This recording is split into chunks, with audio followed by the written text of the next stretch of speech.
بسم اللہ الرحمن الرحیم۔ السلام علیکم رحمۃ اللہ وبرکاتہ۔ اللہ کی رحمتیں اور برکتیں نازل ہوں ہم سب پر۔ محترم ناظرین، آج اس ویڈیو میں ہم ایک درویش بہلول دانا کا انتہائی دلچسپ واقعہ بیان کریں گے۔ ویڈیو کو اسکپ کیے بغیر اینڈ تک ضرور دیکھیں۔ چینل پہ نہیں ہے تو چینل کو سبسکرائب کر دیں۔ خلیفہ ہارون رشید کے دور میں بغداد میں ایک درویش رہتے تھے۔ ان درویش کا نام وہاب بن عمرو تھا، لیکن یہ بہلول دانا کے نام سے جانے جاتے تھے۔ ان کا کوئی گھر کوئی ٹھکانہ نہ تھا، اکثر شہر میں ننگے پاؤں پھرا کرتے تھے اور جس جگہ تھک جاتے وہیں ڈیرا ڈال لیتے تھے۔ وہ اپنے ارد گرد کے ماحول سے بے خبر ہوتے تھے، بہت کم لوگوں کی طرف التفات کرتے اور جب کبھی عوام الناس کی طرف منہ کرتے تو حکمت و دانائی کی بہت ہی عجیب و غریب باتیں کرتے۔ ایک مرتبہ بہلول دانا دریا کے کنارے بیٹھے ساحل کی گیلی ریت کو اپنے پاس جمع کر کے اس کی ڈھیریاں بنا رہے تھے اور ملکہ زبیدہ اپنے محل کے جھروکے سے بڑے غور سے ان کو یہ کام کرتے ہوئے دیکھ رہی تھیں۔ وہ مٹی کی ڈھیریاں بناتے اور پھر اپنے ہاتھ سے ہی اس کو مسمار کر دیتے۔ ملکہ زبیدہ جھروکے سے اتر کر اپنی سہیلیوں کے ہمراہ دریا کے کنارے آ گئیں اور بہلول سے پوچھا، کیا کر رہے ہو بہلول؟ بہلول نے ادائے بے نیازی سے کہا، میں جنت کے محل بنا رہا ہوں۔ ملکہ نے سوال کیا، اگر کوئی تم سے یہ محل خریدنا چاہے تو کیا تم اس کو فروخت کرو گے؟ بہلول نے کہا، ہاں ہاں، کیوں نہیں، میں بناتا بھی ہوں اور بیچتا بھی ہوں۔ ملکہ زبیدہ نے سوال کیا، تو بتاؤ ایک محل کی قیمت کیا ہے؟ بہلول نے بے ساختہ کہا، 3 درہم۔ ملکہ زبیدہ نے اسی وقت اپنی کنیزوں کو حکم دیا کہ بہلول کو یہ 3 درہم ادا کر دیے جائیں اور ان کو وہ ادا کر دیے گئے۔ یہ تمام واقعہ ملکہ نے اپنے شوہر خلیفہ ہارون رشید کو بتایا۔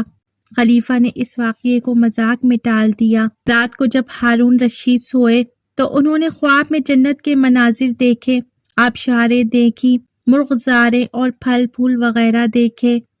اس کے علاوہ خوبصورت بڑے بڑے اونچے محلات دیکھے۔ ایک سرخ یاقوت کے بنے ہوئے محل پر جب انہوں نے زبیدہ کا نام لکھا ہوا دیکھا تو ہارون رشید نے سوچا کہ میں دیکھوں تو صحیح کہ یہ میری بیوی کا گھر ہے۔ وہ محل میں داخل ہونے کے لیے جیسے ہی دروازے پر پہنچے تو ایک دربار نے انہیں روک لیا۔ ہارون رشید کہنے لگے، اس پر تو میری بیوی کا نام لکھا ہوا ہے، اس لیے مجھے اندر جانے دو۔ دربار نے کہا، نہیں، یہاں کا دستور الگ ہے، یہ دنیا نہیں ہے، جس کا نام ہوتا ہے اسی کو اندر جانے کی اجازت ہوتی ہے، کسی اور کو اجازت نہیں کہ وہ اندر داخل ہو سکے۔ جب دربار نے ہارون رشید کو پیچھے ہٹایا تو ان کی آنکھ کھل گئی۔ بیدار ہونے پر فوراً خیال آیا، مجھے لگتا ہے کہ بہلول کی دعا زبیدہ کے حق میں اللہ رب العزت کے ہاں قبول ہو گئی ہے۔ وہ ساری رات اسی افسوس میں کروٹیں بدلتا رہا۔ چنانچہ وہ شام کو بہلول کی تلاش کرتے ہوئے ادھر ادھر دیکھ رہے تھے کہ اچانک انہوں نے دیکھا کہ بہلول ایک جگہ بیٹھے اسی طرح مکان بنا رہے ہیں جس طرح کل بنا رہے تھے اور پھر مسمار کر رہے تھے۔ ہارون رشید ان کے پاس گئے۔ ہارون رشید نے انہیں سلام کیا۔ بہلول نے جواب دیا، وعلیکم السلام۔ ہارون رشید نے پوچھا، کیا کر رہے ہیں بہلول؟ بہلول نے کہا، جنت کے محل بنا رہا ہوں۔ ہارون رشید نے پوچھا، بیچو گے؟ تو بہلول نے کہا، ہاں ہاں، کیوں نہیں، میں بناتا بھی ہوں اور فروخت بھی کرتا ہوں۔ ہارون رشید نے کہا، تو بتاؤ ایک محل کی قیمت کیا ہے؟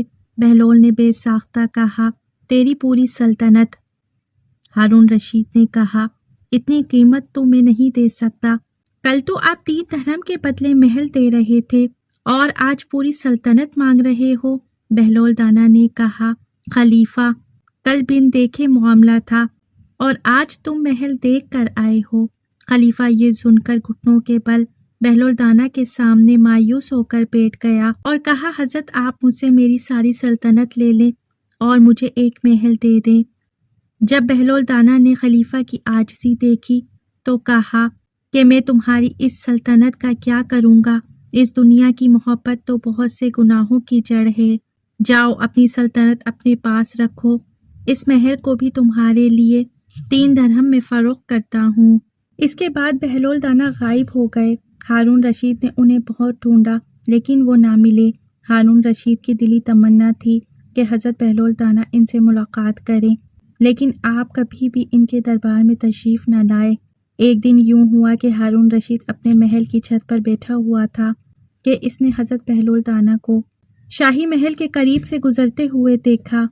فوراً حکم دیا کہ حضرت بہلول تانا کو کمند ڈال کر محل کی چھت پر کھینچ لیا جائے۔ چنانچہ ایسا ہی کیا گیا۔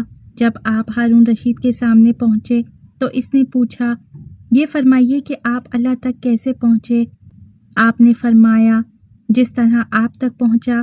ہارون رشید نے کہا، میں سمجھا نہیں۔ فرمایا، اگر میں خود آپ تک پہنچتا تو نہا دھو کر، لباس فاقرہ پہن کر، دربان کی منتیں کر کے محل کے اندر داخل ہوتا، پھر عرض پیش کرتا، پھر گھنٹوں انتظار کرتا، پھر بھی ممکن تھا کہ آپ میری درخواست رد کر دیتے، لیکن جب آپ نے خود مجھے بلانا چاہا تو محض کچھ ہی لمحوں میں اپنے سامنے بلا لیا۔ اسی طرح جب اللہ تعالیٰ کو اپنے بندے کی کوئی ادا پسند آ جاتی ہے تو اسے چند ہی لمحوں میں قرب کی وہ منزلیں طے کروا دی جاتی ہیں جو بڑے بڑے عابدوں کے لیے باعث رشک بن جاتی ہیں۔ محترم ناظرین، یہ تھا حضرت بہلول تانا کا واقعہ۔ امید کرتی ہوں کہ میری آج کی ویڈیو آپ کو ضرور انفارمیٹیو لگی ہوگی۔ اگر میری ویڈیو اچھی لگی ہے تو میرے چینل کو لائک، شیئر، سبسکرائب کیجیے، بیل آئیکن پہ ضرور کلک کیجیے تاکہ میری آنے والی ویڈیو کا نوٹیفیکیشن بر وقت آپ کو ملتا رہے۔ اپنا بہت سا خیال رکھیے۔ زندگی رہی تو پھر ملیں گے معلوماتی ویڈیو کے ساتھ۔ اللہ حافظ۔